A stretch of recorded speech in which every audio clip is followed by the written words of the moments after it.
We could not do the pyramids today, okay? Back to your point, we have computers. Guess what? We have all these machines, okay? And guess what? We cannot build the pyramids. Why? So this is the pyramids. It was built 2400 BCE, and today it's the same pyramids. This is one of the most, yes? Yeah, go ahead. Okay. All right, so these are the pyramids, okay? And there's a great mystery as to how these pyramids were built. And you might have on the internet heard silly explanations like aliens came and built the pyramids, okay? Or maybe the lost civilization of Atlantis gave the technology to the Egyptians to build the pyramids. And this is an example of confirmation bias. We think that we're smart and everyone before was stupid, okay? And what you learn in this class is that these people had an imagination that allowed them to build the pyramids. Okay, so I'm going to show you how they built the pyramids. All right, so as you can see, the pyramids are extremely complex structures, okay? And first of all, there's debate as to what the pyramid is. What are you taught in school what the pyramids are? What is it? Come on, you guys are taught all this in school, right? The pyramid is what? It's a tomb, right? Okay, guys, it's not a tomb. Okay, it looks like a tomb, but it's not a tomb. It's a temple, right? Okay, so how do they build the pyramids? So what happened was that they didn't have blueprints, they didn't have computers, but they had the imagination. So they could see the building of the pyramid in their heads. And what they did was they actually built it from the inside out. Okay? All right? So again, it's hard for us to imagine that they would do this because it's like, wait, you don't have a pen, so you couldn't write it down. You don't have a computer, so you can process all the information. They did it all in their heads. And that's the power of the human imagination. Okay? All right.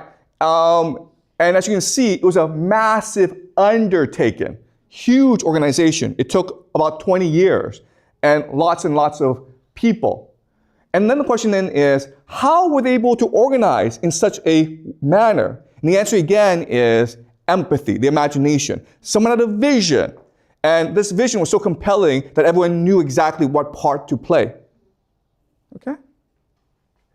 Also, what's really important is that in school, you're taught that the pyramids were built because the pharaoh was God, and there's a tomb for the pharaoh, okay? That's really insulting to the Egyptian people. Like all cultures, the pharaoh wanted what's best for his people, okay? So the pharaoh would, in his lifetime, undertake a lot of public works projects, okay, including canals. Okay, so the pyramids were just a public works project, a temple. What's amazing about the pyramids is that we could not do the pyramids today, okay? Back to your point, we have computers. Guess what? We have all these machines, okay? And guess what? We cannot build the pyramids. Why? Well, because the way we work is different from the way they worked before. Let's go over the differences, okay? Ancient times, people had religious devotion. When they worked on a project like the temple, like the pyramids or whatever, the point was to bring heaven to earth, to bring God to earth, to create eternal peace. They felt that my dedication, my sacrifice would make my children, my grandchildren, my great-grandchildren all more prosperous, okay? That's why they worked so hard. Today, it's to make more money, okay? Second thing, vision. People back then had bigger brains, okay? Not bigger brains, but like stronger imagination. So in their heads, they were able to see the entire vision in their heads. And this vision was able to pass on to other people as well. It was almost like they had telepathy. It was almost like they could see the same thing, okay? The structure of the pyramid was designed in a way that people saw the same image and they worked towards that image. Today, we focus on something called top-down process-oriented management, okay? The idea here is, rather than work together, you just go and work a particular part.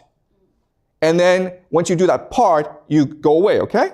So an example is maybe art class. Now, I'm not sure if you take art class, but you guys know, like, to produce a great piece of art, you stay in a room and you work really hard at it, okay? But in school, what do we do? Well, first thing we do is make you write a plan, right? And if you do the plan well, I give you 10%. Then after you do the plan, what do? You write the outline. Then you do a draft. Then you do an iteration, okay? You understand? We break it down into a process.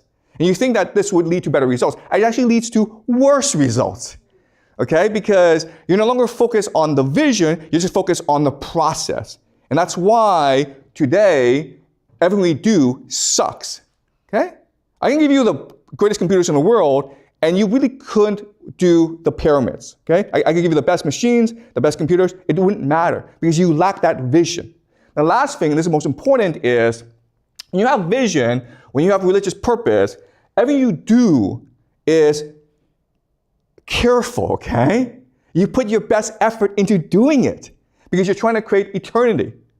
Today, you try to do the least amount of work for the most amount of pay, right? So the idea today is to do it as fast as possible, as cheap as possible to maintain a budget, okay? So do you understand? It's not about how smart you are, it's about your purpose in working, it's about how you work. And that's why everything we do today is just crappy, okay?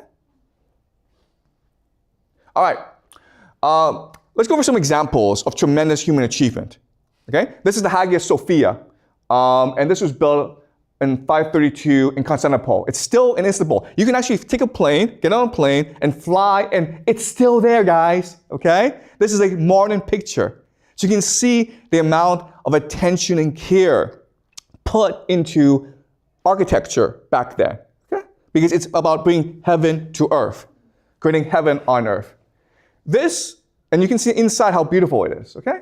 And so every inch, every piece of the church is just beautifully constructed. Everyone who worked on it was working with the same vision and working with the same dedication.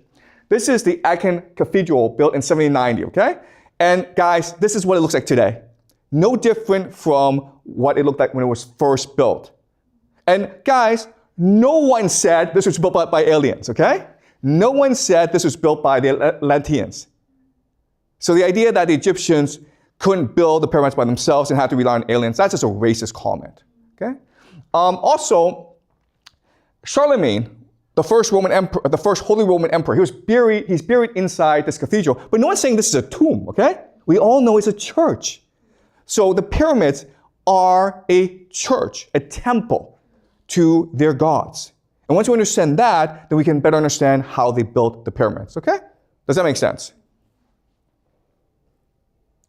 Okay, and this is what it looks like inside, okay? Again, this is today. You can actually get a plane, go to Germany, and go walk inside this church and see for yourself how beautiful it is. Back then, they put care and love into everything they did because they believed that what they did was to make a more godly spiritual world. Okay, the Manhattan Project, okay? This is probably the greatest achievement of humans in the 20th century. All right, and there were 100,000 scientists who worked on the Manhattan Project to build the nuclear bomb. Same concept where they believe that they were creating eternal peace on earth, heaven on earth, and that's why they worked so hard. And guess what? They were right? Because now with the atomic bomb, nations are afraid to go to war. Before the atomic bomb, World War I, World War II killed tens of millions of people. And even though there's still wars, they're not as devastating as before. Okay? All right, so this idea of bringing heaven to earth, it goes way back to the beginning of humanity. This is Göbekli Tepe. It was first built in 9600 BCE. And this is considered the world's first temple. It's the first temple that we discovered. We can assume that wherever humans go, they will build temples. Because, as I mentioned last class, humans are first and foremost religious. They express themselves through, they express their religion through art, architecture, music, dance, okay? And it's an amazing achievement because these pillars, okay, they're really tall. So we don't know how they were able to move these pillars into place. Okay, you can see how small people are and how big this is. But if you think about what we said about having a vision and then working together to achieve this vision, then it makes more sense. Okay, so let's discuss how they were able to build Göbekli Tepe. And this process is important for us to understand because it repeats itself throughout human history. Okay, so let's go over the process. Okay, the first is that there's always a charismatic leader. It could be a man, it could be a woman, but he or she has a vision for creating a temple, a place of God. Okay, that's what a temple is. It's a place for God to live on earth. And he shares this vision with everyone, and everyone works hard to achieve this vision. Okay, but then the leader dies, and now you have different people competing to be the new leader. Okay, why? Because a temple, and it's really important for you guys to remember, a temple is always the most valuable real estate on earth. Okay? If you are in a temple, people come to pray to you, right? So they have to give you gifts, they have to give you tribute. So what's happening in this time is that they would organize a religious festival once or twice a year. And people would have to bring gazelle, had to bring food as a tribute to the priests, and then they would celebrate it together, and then they would feast. Okay, so if you're able to control this temple, you lived a very good life. You were a very powerful person. Okay, and so when the first leader died, you would have a succession crisis, and they would vote who the next leader would be. And so what happened is they would have these trials where they prove to each other who the gods favored. Okay, so it's possible, maybe there are two hills. Okay, you stand on one hill, I stand on another hill, and we'll see where the bird lands. If the bird lands on my hill, then the gods favor me. Okay, because at this time, humanity believed that the mother goddess ruled over all. Because as humans at this time, you're concerned about two things, right? You're first concerned about farming, agriculture, fertility, and then you're concerned about having babies, okay? So that's why the mother goddess was important, because the mother goddess provided fertility for everyone, okay?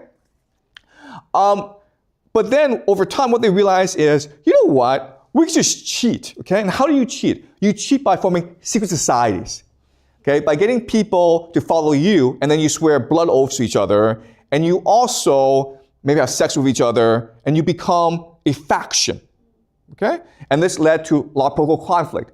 And the way they often settle this dispute or debate is through human sacrifice, okay? So if your faction lost, you'd all be sacrificed. And we know this because under Göbekli Tepe, there are tombs, okay, of human remains. So we assume that these people lost a power struggle, and as such, they were all sacrificed together, okay? So in other words, power struggle, political conflict, religious dispute, human sacrifice, secret society, they go all the way back to human society, okay?